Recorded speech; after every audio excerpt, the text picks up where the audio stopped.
Assalamualaikum semuanya. Semoga kalian semua dalam keadaan sehat dan dilancarkan rezekinya.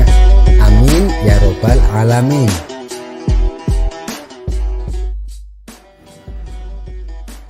Pada suatu hari, Baginda Raja sangat murka melihat pekerjaan para pengawalnya yang tidak becus. Setelah diselidiki, ternyata para pengawalnya suka mabuk-mabukan dan tertangkap basah oleh Baginda Raja. Melihat itu, Baginda Raja bertambah murka. "Kurang ajar kalian. Sudah berapa kali saya peringatkan, jangan mabuk-mabukan," hardik Baginda Raja. Para pengawal kerajaan yang tengah mabuk langsung gemetaran dan ketakutan. Mereka semua menunduk tak berani menatap. "Dari mana kalian mendapatkan minuman arak ini?" tanya Baginda Raja. Para pengawal terdiam, tidak ada yang berani menjawab. Hingga pada akhirnya Baginda Raja mengancam akan memberikan hukuman berat. Barulah salah satu dari mereka mengakuinya. Akan tetapi, untuk lolos dari hukuman Baginda Raja, mereka terpaksa berbohong dan melibatkan Abu Nawas dalam masalah tersebut. Mereka pikir dengan melibatkan Abu Nawas akan membantu mereka untuk terlepas dari hukuman. Ampun Paduka yang mulia, Abu Nawaslah yang membawakan minuman arak kepada kami, dan ia juga yang mengajari kami mabuk-mabukan, ucap salah satu pengawal. Meski sempat terkejut, namun Baginda Raja tidak begitu saja mempercayainya. "Mana mungkin Abu Nawas berbuat demikian," pikir Baginda Raja. Baginda Raja curiga bahwa itu adalah cuman akal-akalan mereka saja agar bisa lolos dari hukuman. Tetapi sebagai raja yang bijak, Baginda tidak gegabah dalam mengambil keputusan. Baginda Raja tidak menolak pengakuan mereka sebelum mereka dapat membuktikannya. Keesokan harinya, beberapa pengawal yang kedapatan mabuk ini mendatangi rumah Abu Nawas untuk meminta tolong. Sesampainya di rumah Abu Nawas, mereka kemudian mengutarakan maksud kedatangannya. Mereka juga memberitahu kalau mereka terpaksa melibatkan Abu Nawas dalam masalahnya. "Wahai Abu Nawas, bawalah minuman arak ini kepada Baginda Raja dan katakan bahwa itu adalah arak darimu," ujar salah satu pengawal. "Kalau sampai saya membawa arak ini ke hadapan Baginda Raja, saya bisa dihukum berat. Kalian mau menjebak saya? Saya tidak mau," tolak Abu Nawas. "Tapi kalau kamu sampai lolos dari hukuman raja, kami akan memberimu hadiah 1000 dinar, ucap mereka mencoba membuat kesepakatan. "Lalu apa keuntungan kalian dengan memberiku 1000 dinar? Tanya Abu Nawas. "Jika kamu lolos dari hukuman raja, maka kami semua juga akan ikut lolos. Gunakanlah kecerdikanmu Abu Nawas untuk meyakinkan Baginda Raja," jawab mereka. Akhirnya Abu Nawas menerima kesepakatan tersebut. Dengan membawa sebotol minuman arak berwarna merah, Abu Nawas dan beberapa pengawal yang melakukan kesalahan datang ke istana menghadap Baginda Raja. "Hei Abu Nawas, apa yang kau pegang itu? Kamu bawa minuman arak kemari?" tanya Baginda Raja murka. "Ini susu Paduka yang mulia, rasanya enak sekali," jawab Abu Nawas. "Oh ya, bagaimana mungkin susu warnanya merah? Bukankah susu warnanya putih?" tanya Baginda Raja keheranan sambil merebut botol arak dari tangan Abu Nawas. "Betul Paduka yang mulia, semula air susu itu memang berwarna putih, tapi saat melihat Paduka yang gagah dan rupawan, ia tersipu malu dan jadi merah merona," balas Abu Nawas. Mendengar perkataan Abu Nawas, Baginda Raja pun langsung tertawa. Baginda Raja sebenarnya tahu bahwa botol yang dibawa Abu Nawas adalah arak, dan Baginda tahu betul kalau Abu Nawas tidak bersalah. Namun karena penyampaian Abu Nawas yang membanggakan hati, Baginda Raja tidak memberi hukuman kepada Abu Nawas dan beberapa pengawalnya. "Baiklah, untuk kali ini kalian saya ampuni. Tapi ingat, bila sampai kalian mengulanginya, maka hukumannya akan berlipat ganda," tutur Baginda Raja. Akhirnya Abu Nawas menerima hadiah 1.000 dinar dari beberapa pengawal yang minta bantuannya karena telah berhasil menyelamatkan mereka dari hukuman. Kisah selanjutnya. Beberapa hari belakangan ini, Baginda Raja bingung mencari cara yang jitu untuk menjebak Abu Nawas. Sampai-sampai Baginda meminta bantuan para penasihat istana supaya dicarikan solusi yang tepat. Namun sayang beribu sayang, saran-saran jebakan yang mereka berikan tidak ada yang sulit. Jangankan Abu Nawas, Baginda Raja sendiri bisa dengan mudah mengatasinya. Tidak berapa lama datanglah pelayan kerajaan membawakan hidangan untuk Baginda Raja. "Hei pelayan, apakah kamu punya ide sebuah jebakan yang sulit diatasi?" tanya Baginda Raja. "Kalau kamu punya ide yang bagus, maka akan saya kasih hadiah." Mendapat iming-iming hadiah yang menggiurkan, si pelayan lantas berpikir membuat jebakan yang tepat. Tak lama kemudian si pelayan berkata, "Saya ada ide bagus Baginda yang mulia." "Apa itu? Segera beritahu aku," balas Baginda Raja. Si pelayan lalu membisikkan kepada Baginda Raja tentang ide jebakannya. Baginda Raja tampak setuju dengan usulan si pelayan istana. "Bagus juga ide kamu," ujar Baginda Raja. "Sekarang juga persiapkan rencanamu itu," perintah Baginda Raja kemudian. Sementara si pelayan menyiapkan rencana jebakannya, Baginda Raja lalu memerintahkan beberapa prajurit untuk memanggil Abu Nawas. Singkat cerita, sampailah Abu Nawas di istana dan menghadap Baginda Raja. "Ampun Paduka yang mulia, ada gerangan apa? Kenapa tiba-tiba Baginda memanggil hamba?" tanya Abu Nawas. Baginda Raja pun menjawab, "Tidak ada apa-apa Abu Nawas, saya hanya ingin mengajakmu makan." "Ayo silahkan duduk Abu Nawas," ucap Baginda Raja sambil mempersilahkan Abu Nawas duduk.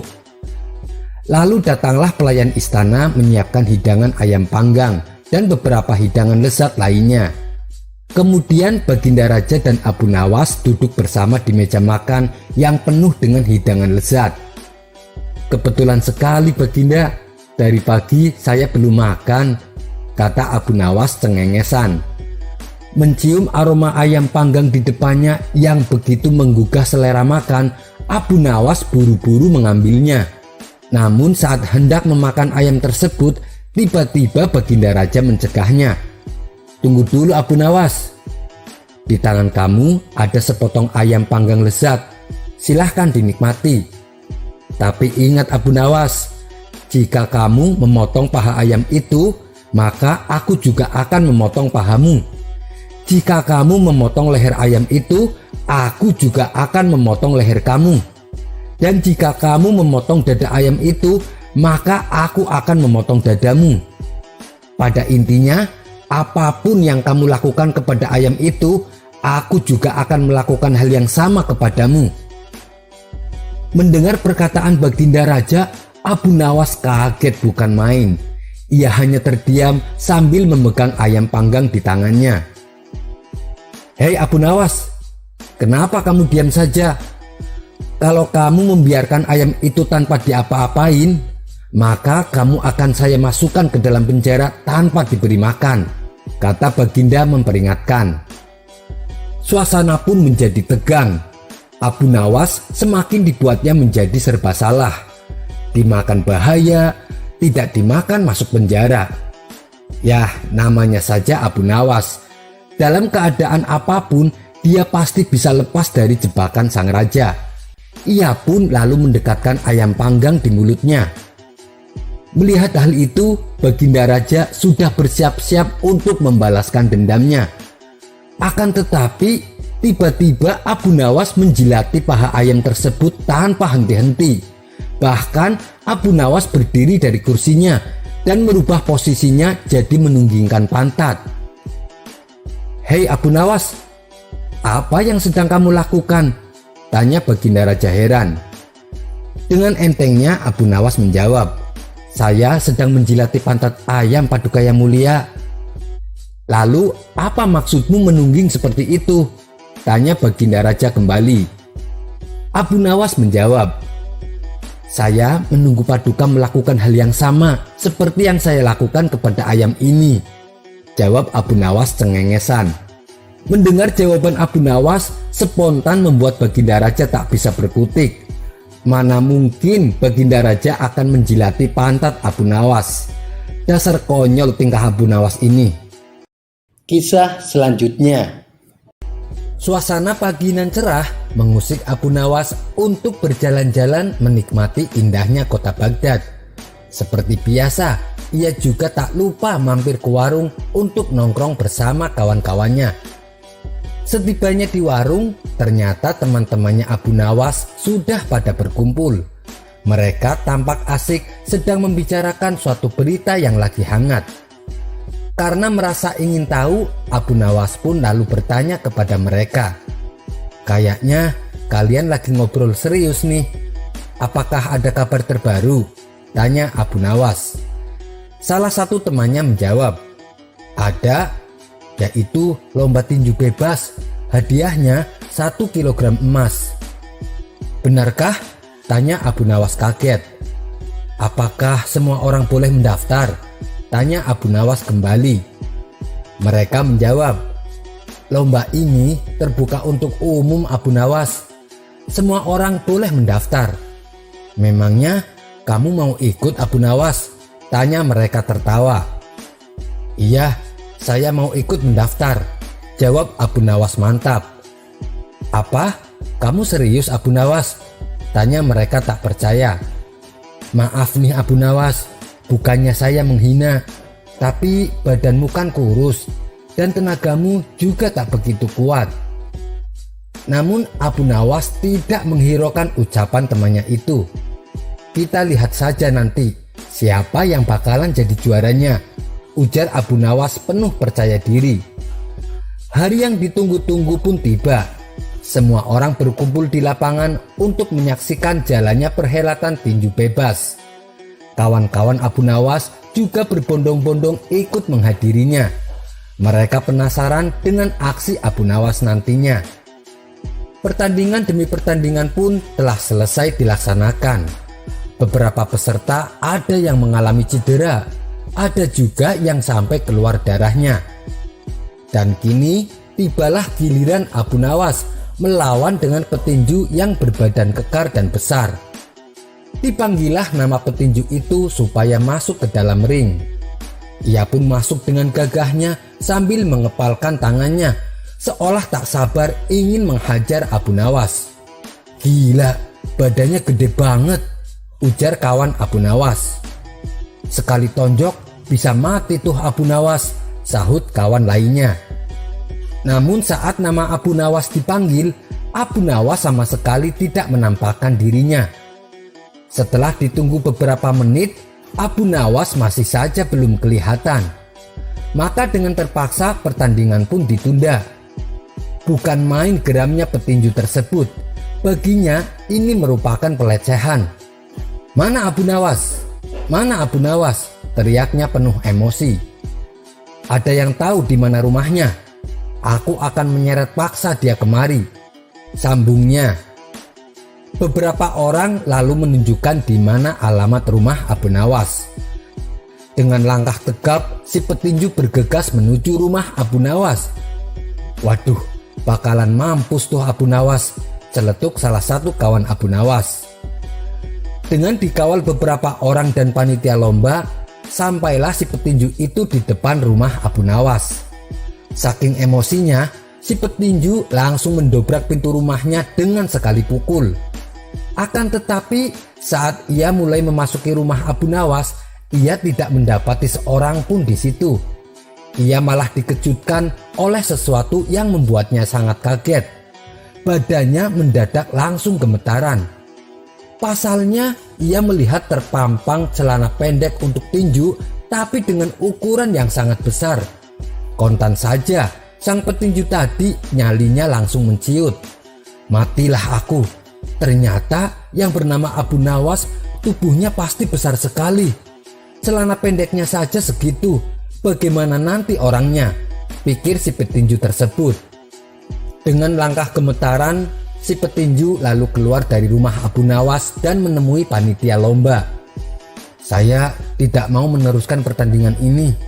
Saya memilih untuk mengundurkan diri," ucap si petinju tersebut. Akibat dari kecerdikan Abu Nawas ini, ia pun menjadi pemenangnya tanpa harus bertanding. Abu Nawas pun akhirnya mendapatkan hadiah 1 kilogram emas. Kisah selanjutnya. Seperti biasa, setiap pagi Abu Nawas pergi ke hutan untuk mencari kayu bakar. Kali ini Abu Nawas mendapatkan kayu lebih banyak dari biasanya. Ia pun tak lupa memanjatkan syukur kepada Allah. Kayu bakar yang banyak ini akan menghasilkan uang yang melimpah, pikir Abu Nawas. Tapi saat ia hendak memanggul kayu tersebut, Abu Nawas tak mampu melakukannya. Kemudian lewat 2 orang kawan Abu Nawas. "Hei Abu Nawas, kamu tidak akan mampu memikulnya sendirian," kata kawannya. "Iya, saya tahu. Kebetulan sekali kalian datang. Maukah kalian membantuku meletakkan kayu ini di punggungku?" pinta Abu Nawas. "Maaf Abu Nawas, kami juga ada kepentingan mendesak. Kami tak bisa membantumu. Semoga Allah menolongmu Abu Nawas," jawab mereka berdua dan pergi meninggalkan Abu Nawas. "Bilang saja tidak mau bantu, tidak usah banyak alasan," gerutu Abu Nawas dalam hati. Dengan sekuat tenaga, Abu Nawas mengangkut kayu itu seorang diri. Namun kejadian naas dialaminya. Ia terpeleset dan jatuh. Kayu-kayu yang dibawanya pun jatuh berserakan di mana-mana. Abu Nawas melirik ke arah sekitarnya. Akan tetapi tidak ada seorang pun di situ untuk dimintai bantuan. Tiba-tiba lewatlah seseorang yang berperawakan tinggi dan besar. "Hei kawan, tunggu dulu. Sudikah engkau membantuku mengumpulkan kayu bakar yang berserakan dan meletakkannya di punggungku?" pinta Abu Nawas. "Upah apa yang akan kau berikan bila aku membantumu?" tanya lelaki itu. "Tidak ada sesuatu apapun," jawab Abu Nawas. "Baiklah," balas lelaki tersebut dengan tersenyum. Ia lalu membantu Abu Nawas mengumpulkan kayu yang berserakan dan meletakkannya di punggung Abu Nawas. Kemudian Abu Nawas melanjutkan perjalanannya menuju pasar. Dari hasil penjualan kayunya, Abu Nawas mendapatkan uang yang cukup banyak. Saat ia hendak pulang, tiba-tiba ia dihadang lelaki yang telah menolongnya. Lelaki itu menjulurkan tangannya sambil berkata, "Mana upahku?" Upah yang mana?" tanya Abu Nawas heran. "Bukannya tadi kamu mengatakan akan memberiku upah?" balas lelaki tersebut. Maka terjadilah percekcokan di antara mereka berdua. Karena tidak ada yang mau mengalah, lalu mereka sepakat untuk membawa masalah ini ke hadapan Tuan Hakim. Singkat cerita, sampailah mereka berdua di hadapan Tuan Hakim. Mereka lalu mengadukan masalahnya. "Tuan Hakim, Abu Nawas sudah berjanji akan memberi saya upah. Tapi ketika saya tagih, dia tidak mau memberikannya," ujar lelaki itu. "Benar begitu Abu Nawas?" tanya Tuan Hakim. "Iya benar, tapi saya menjawabnya tidak ada sesuatu apapun. Namun dia memaksa saya untuk memberikan upah," kata Abu Nawas membela diri. "Apapun janjimu, kamu harus memberikannya Abu Nawas. Saya kira ini adalah keputusan yang adil untuk kalian berdua," tutur Tuan Hakim. Mendengar keputusan Tuan Hakim, Abu Nawas terdiam beberapa saat. Ia pun mulai menangkap maksud dari ucapan Tuan Hakim. "Baiklah Tuan Hakim, saya akan memberikan dia upah sesuai dengan janji saya," ucap Abu Nawas. Abu Nawas lalu mengambil kantong kosong di sakunya dan memberikannya kepada lelaki tersebut. Betapa girangnya lelaki itu. Ia segera meraih kantong dari Abu Nawas dan tangannya merogoh ke dalam kantong itu. Menyadari bahwa itu adalah kantong kosong, lelaki tersebut menjadi marah. "Apa-apaan ini? Abu Nawas menipuku, Tuan Hakim. Dia memberikan kantong kosong," kata lelaki itu mengadu. "Apa isi kantong itu?" tanya Tuan Hakim. "Tidak ada sesuatu apapun, Tuan Hakim," jawab lelaki tersebut. "Kalau begitu, Abu Nawas berarti sudah membayar upahnya." Bukankah Abu Nawas menjawab, "Kalau upahnya adalah tidak ada sesuatu apapun," jelas Tuan Hakim. "Dengan ini, permasalahan kalian saya anggap selesai. Silahkan kalian berdua pulang ke rumah masing-masing," ucap Tuan Hakim. Kisah selanjutnya. Suatu hari, ketika Abu Nawas pulang ke rumah, ia mendapati istrinya sedang mengenakan baju dan perhiasan terbaiknya. Melihat hal itu, timbul perasaan curiga pada diri Abu Nawas. "Mau kemana kamu?" tanya Abu Nawas. "Apakah engkau lupa? Hari ini ada pesta pernikahan kawanku. Bukankah tempo hari aku sudah memberitahumu?" balas istrinya. "Oh iya, aku ingat sekarang. Pergilah, tapi ingat jangan pulang larut malam," kata Abu Nawas berpesan. Sang istri pun lalu pergi menuju pesta pernikahan kawannya. Saking asiknya di suasana pesta, tidak terasa waktu sudah larut malam, sehingga istri Abu Nawas pulang terlambat. Benar saja, ketika dia pulang ke rumah, dia pun mendapati pintu rumahnya tertutup. Lalu dia memanggil Abu Nawas beberapa kali agar membukakan pintunya. Sementara Abu Nawas tidak menjawab dan tidak pula bersuara. Istri Abu Nawas berkata dalam hatinya, "Apakah begini cara kau menghukumku, Abu Nawas?" Ia kemudian memikirkan suatu rencana dan tipu daya agar Abu Nawas membukakan pintunya. Sambil mengetuk, sang istri berkata, "Suamiku, buka pintunya atau aku akan berbuat nekat." Namun Abu Nawas tidak menghiraukan ucapannya. "Kalau kau masih tidak membukakan pintu, aku akan menjatuhkan diri dari atas tangga, dan aku akan mengaku jika engkaulah yang mendorongku," ancam istrinya berteriak. Abu Nawas tetap saja tidak menghiraukan ucapannya. Selang beberapa saat, Abu Nawas mendengar suara terjatuh. Gubrak! Dia mengira istrinya benar-benar menjatuhkan diri dari atas lantai. Abu Nawas pun segera membuka pintu dan berjalan menuruni tangga. Dan ketika sampai di bawah, dia hanya menjumpai sebuah batu besar. "Dia mencoba mengelabuiku," pikir Abu Nawas. Ia pun segera naik kembali. Tapi ketika akan memasuki rumah, pintunya sudah dalam keadaan tertutup. Ternyata saat Abu Nawas turun, istrinya dengan sigap masuk ke dalam rumah dan mengunci pintunya. "Buka pintunya, aku tahu kau di dalam," teriak Abu Nawas. Namun tak ada jawaban dari dalam rumah. Abu Nawas pun terus mengetuk pintu beberapa kali dan kembali berteriak, "Istriku, jika kau tidak membukakan pintu, aku akan bunuh diri," kata Abu Nawas mengancam. Tiba-tiba dari dalam rumah sang istri berteriak, "Hai orang-orang, lihatlah, suamiku selalu pulang larut malam. Tiap malam kerjaannya cuma begadang." Mendengar teriakan tersebut, Abu Nawas menjadi panik. "Istriku, apa yang kau lakukan? Dasar kau gila. Kamu membangunkan orang-orang dari tidur hanya untuk membalas dendam. Allah mengetahui bahwa aku tidak bersalah. Buka pintunya sekarang," kata Abu Nawas kesal.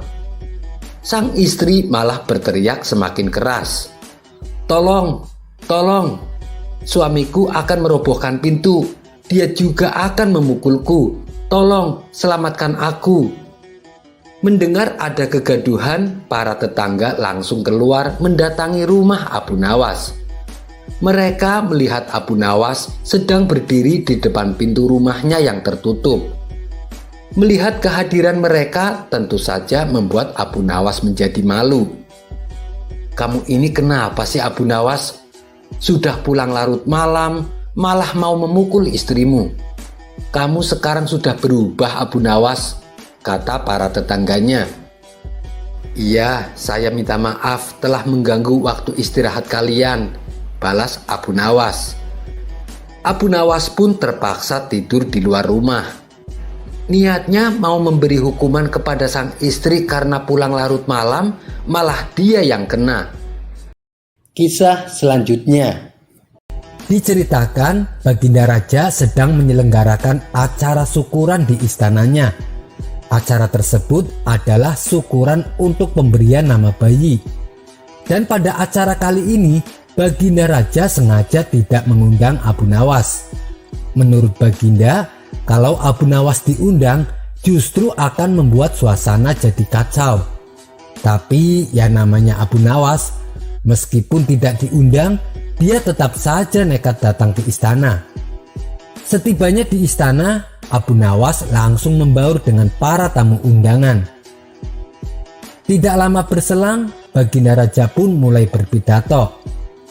"Para hadirin sekalian, saya ingin mengumumkan, mulai sekarang nama bayi ini adalah Jablud." Tiba-tiba terdengar suara protes dari salah satu tamu undangan. "Jangan Baginda, jangan namai bayi itu dengan nama Jablud."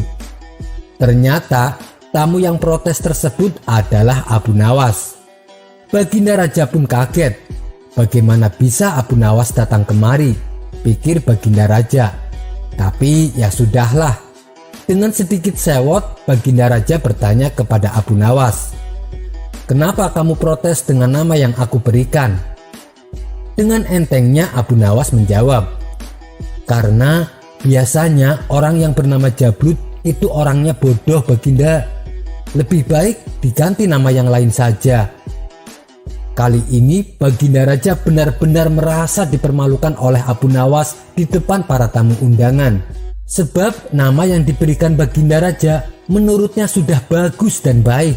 Tapi bagi Abu Nawas malah dianggap nama tersebut untuk orang yang bodoh. "Mana buktinya kalau orang yang bernama Jablud itu bodoh?"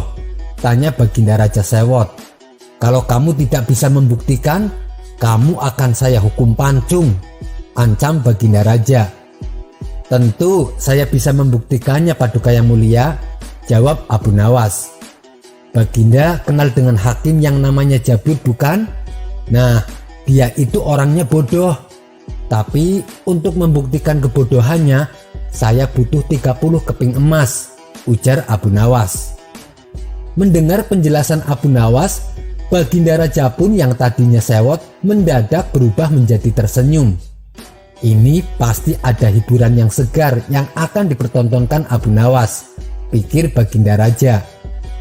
"Baiklah, akan aku berikan 30 keping emas. Tapi sebelumnya kita makan-makan dulu. Tujuan kamu kesini untuk bisa makan gratis kan?" tawar Baginda sambil tersenyum. Dengan tingkah konyolnya, Abu Nawas pun mengiyakan. Setelah acara makan-makan selesai, Abu Nawas lalu pulang dengan membawa 30 keping emas. Esok harinya Abu Nawas datang ke rumah hakim yang bernama Jablud dengan membawa 10 keping emas. Saat memasuki rumahnya, ternyata hakim Jablud sedang zikir dengan asiknya. Abu Nawas lantas memberi salam dan duduk di sampingnya. Hakim Jablud membalas salam, tapi ia tetap melanjutkan zikirnya. Dan saat Hakim Jablud memejamkan matanya, Abu Nawas dengan sangat hati-hati segera menyelipkan uang ke bawah sajadah yang diduduki Hakim Jablud. Tujuannya adalah agar Hakim Jablud tidak mengetahuinya. Setelah zikirnya selesai, Hakim Jablud lalu menyapa Abu Nawas. "Gimana kabarmu Abu Nawas? Ada gerangan apa datang kemari?" Abu Nawas menjawab, "Alhamdulillah saya sehat Tuan. Saya datang kemari karena kangen dengan Tuan. sudah lama rasanya kita tidak bertemu. Mereka berdua pun lalu mengobrol panjang lebar. Saat sedang asik-asiknya mengobrol, tiba-tiba tanpa sebab Abu Nawas tertawa terbahak-bahak. Tentu saja kelakuan Abu Nawas ini membuat heran Hakim Jablut. "Kenapa kamu tiba-tiba ketawa?" tanya si hakim. "Itu burung tuan," tanya balik Abu Nawas sambil menunjuk burung yang berada dalam sangkar. "Iya, memangnya kenapa Abu Nawas?" balas Hakim Jablut. "Oh, burung tuan mengatakan kepadaku kalau di bawah sajadah tuan ada uang 10 keping emas," jawab Abu Nawas. Antara percaya dan tidak percaya, Hakim Jablut kemudian bertanya kembali, "Bagaimana mungkin kamu tahu bahasa burung?" "Entahlah, beberapa hari ini tiba-tiba saya bisa mengetahui semua bahasa binatang, terutama bahasa burung," ujar Abu Nawas. Untuk membuktikan ucapan Abu Nawas, Hakim Jablut lalu membuka sajadahnya. Dan ternyata memang ada uang 10 keping emas. Bukan main senangnya hati Hakim Jablut. Tak lama kemudian Abu Nawas lalu pamit pulang. "Hai Abu Nawas, jangan sungkan-sungkan, seringlah datang kemari," pinta Hakim Jablut penuh harap. "Insya Allah kalau tidak ada halangan, saya akan sering datang ke sini," timpal Abu Nawas. Ternyata esok paginya Abu Nawas datang lagi. Lalu dilakukan hal yang serupa seperti kemarin. Ia menyelipkan uang 10 keping emas di bawah sajadah tempat zikir Hakim Jablut. Dan Abu Nawas juga berpura-pura bisa mengetahui bahasa burung. Demikian pula dengan hari yang ketiga, Abu Nawas melakukan hal yang serupa. Sehingga habislah 30 keping emas pemberian dari Baginda Raja. Akan tetapi Abu Nawas berhasil membuat Hakim Jablut yakin dan percaya dengan kehebatan Abu Nawas. Dan pada hari yang keempat, Abu Nawas datang tanpa membawa kepingan emas. Saat sedang berbincang-bincang asik, Abu Nawas yang biasanya tiba-tiba tertawa, kali ini ia malah justru menangis terseduh-seduh. Melihat reaksi Abu Nawas yang lain dari biasanya, Hakim Jablut pun bertanya, "Kenapa kamu menangis Abu Nawas? Biasanya kamu tertawa." Dengan berpura-pura sedih, Abu Nawas menjawab, "Burung tuan mengatakan bahwa tuan akan mati hari ini," ujar Abu Nawas. Hakim Jablut menjadi gemetar, wajahnya pucat pasi. Ia terdiam begitu lama. "Menurut kamu, apa yang harus aku lakukan? Apakah ada jalan keluarnya?" tanya Hakim Jablut gelisah. Abu Nawas lalu berkata, "Supaya omongan burung tuan tidak menjadi kenyataan, mulai sekarang hendaklah tuan berpura-pura mati." Karena saking percayanya dengan ucapan Abu Nawas, ia pun menuruti saran Abu Nawas yang sangat konyol itu. Maka dalam beberapa jam saja tersiar kabar kematian Hakim Jablut.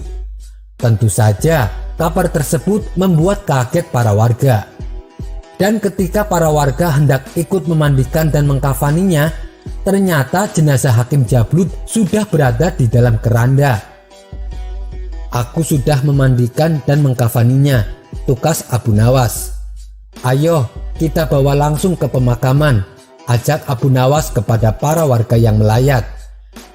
Saat dalam perjalanan menuju pemakaman, mereka berpapasan dengan Baginda Raja dan rombongannya.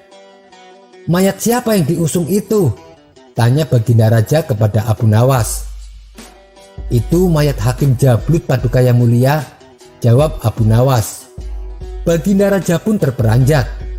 "Kenapa kau tidak kabari aku Abu Nawas?" ucap Baginda Raja sedih. "Buka sebentar kerandanya, aku ingin melihat wajah sahabatku untuk terakhir kalinya," pinta Baginda Raja.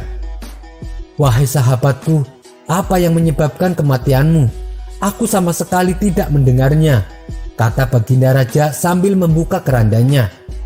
Setelah keranda dibuka oleh Baginda Raja, tampaklah wajah Hakim Jablut cengengesan. Ia juga mengertitkan matanya kepada Baginda dengan malu-malu. Melihat hal itu, Baginda Raja pun kaget setengah mati. "Hei Abu Nawas, mengapa hakim yang masih hidup ini kamu katakan sudah mati?" tanya Baginda heran. "Itulah tanda kebodohan orang yang bernama Jablut, tuanku," ujar Abu Nawas.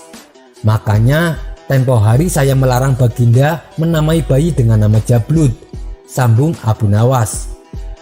Mendengar penjelasan Abu Nawas, Baginda Raja pun tertawa terpingkal-pingkal. Sedangkan para pelayat yang dikerjai Abu Nawas merasa geram dengan ulahnya. Mereka pun segera pergi meninggalkan keranda yang dibawanya. Ada pula yang pergi sambil menendang keranda tersebut.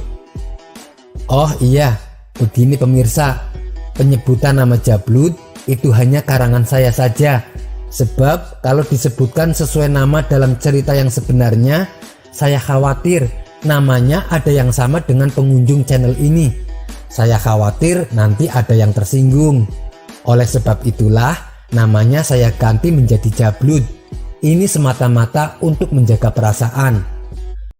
Kisah selanjutnya.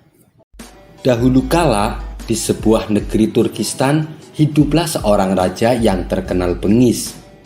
Suatu ketika, sang raja memanggil salah seorang ulama sufi untuk menceritakan beberapa kisah-kisah ma'rifat. Tatkala ulama sufi mulai bercerita, sang raja terlihat sangat antusias mendengarkannya. Setelah bercerita panjang lebar, entah kenapa tiba-tiba sang raja bertanya tentang Nabi Khidir. "Apakah aku bisa bertemu Nabi Khidir?" tanya sang raja. "Ampun Paduka yang mulia, Nabi Khidir hanya datang bila diperlukan. Apabila Paduka menjumpai Nabi Khidir, hendaklah Paduka merebut jubahnya, maka segala pengetahuan di dunia ini akan menjadi milik Paduka," kata ulama sufi menjelaskan. Mendengar hal itu, sang raja semakin bertambah penasaran. "Apakah itu bisa terjadi kepada siapapun?" tanya sang raja kembali. "Tentu saja Paduka, siapapun bisa," jawab ulama sufi. Apa yang dikatakan ulama sufi tersebut ternyata membuat hati raja gundah gulana. Ia terus berpikir bagaimana supaya bisa bertemu dengan Nabi Khidir. Hingga akhirnya sang raja membuat sebuah sayembara. Barang siapa yang bisa menghadirkan Nabi Khidir di hadapannya, maka akan diberi hadiah kekayaan emas yang berlimpah. Sayembara itu pun langsung menyebar sampai ke pelosok negeri.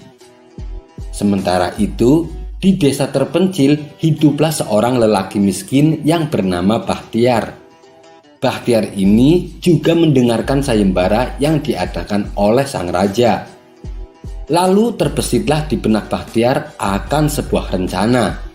Ia pun kemudian berkata kepada istrinya, "Wahai istriku, aku punya sebuah rencana. Kita akan segera menjadi kaya raya. Namun aku harus dihukum mati.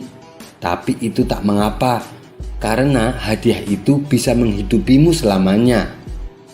Setelah berpikir masak-masak, Bahtiar pun menghadap Baginda Raja. Ia dengan lantang mengatakan bisa menghadirkan Nabi Khidir dalam waktu 40 hari. Namun ada syaratnya, yaitu raja harus memberinya 1000 keping emas. Syarat itu pun diterima oleh Baginda Raja. "Aku kabulkan persyaratanmu. Bahkan bila kau berhasil melakukan tugasmu, kamu akan mendapatkan hadiah 10 kali lipat. Tapi bila kamu gagal, kamu akan saya hukum mati," ucap sang raja menegaskan. Bahtiar pun menerima syarat tersebut. Ia pulang dengan membawa 1000 keping emas dan diberikannya kepada sang istri. Hari pun berganti, sampailah waktu yang ditentukan oleh sang raja. Maka di hari ke-40, Bahtiar menghadap Baginda Raja. "Mana Nabi Khidirnya?" tanya sang raja. Ternyata jawaban Bahtiar di luar dugaan. Ia justru malah menasehati rajanya. "Paduka yang mulia, Kerakusanmu telah menyebabkan kau mengira bahwa uang akan dapat mendatangkan Nabi Khidir. Tetapi Nabi Khidir tidak akan muncul oleh panggilan yang berdasarkan kerakusan, kata Bakhtiar menjelaskan. Mendengar hal tersebut, sang raja pun menjadi murka. Celaka kamu telah mengorbankan nyawamu, kamu berani melawan keinginan seorang raja, bentak sang raja emosi. Namun Bakhtiar tidak gentar sama sekali. Ia bahkan kembali menasehati sang raja. Memang betul, siapapun bisa bertemu Nabi Khidir. Akan tetapi pertemuan itu bisa terjadi manakala niat dan maksudnya adalah benar dan dengan izin Allah, tutur Bakhtiar. Cukup, alasanmu tidak akan memperpanjang usiamu. Kita lihat saja hukuman mati dengan cara apa yang pantas untukmu, ujar sang raja. Kemudian Baginda Raja berkonsultasi dengan beberapa menterinya untuk dimintai pendapat. Menteri pertama menyarankan supaya Bakhtiar dipanggang hidup-hidup. Itu sebagai peringatan bagi siapa saja yang berani mempermainkan rajanya. Lalu menteri kedua menyarankan supaya Bakhtiar dihukum mati dengan cara dicincang-cincang tubuhnya. Sedangkan menteri ketiga, dia menyarankan supaya Bakhtiar dibebaskan saja dan dipenuhi kebutuhannya. Dengan begitu, Bakhtiar tidak akan melakukan penipuan lagi. Setelah mendengar semua saran dari para menterinya, sang raja terdiam sejenak. Suasana pun mendadak berubah menjadi menegangkan. Dan ketika sang raja hendak memutuskan perkaranya, tiba-tiba datang lelaki tua misterius memasuki ruangan. Lalu lelaki tua itu berkata kepada sang raja, semua pendapat dari para menterimu sesuai dengan ilmu yang mereka ketahui. Sang raja heran dan bingung dengan ucapan lelaki tua itu. Ia pun kemudian bertanya, apa maksudmu wahai Pak Tua? Tanya Baginda Raja. Lelaki tua itu lantas menjelaskan, menterimu yang pertama dulu adalah seorang pemanggang roti. Yang ia tahu hanya ilmu panggang memanggang.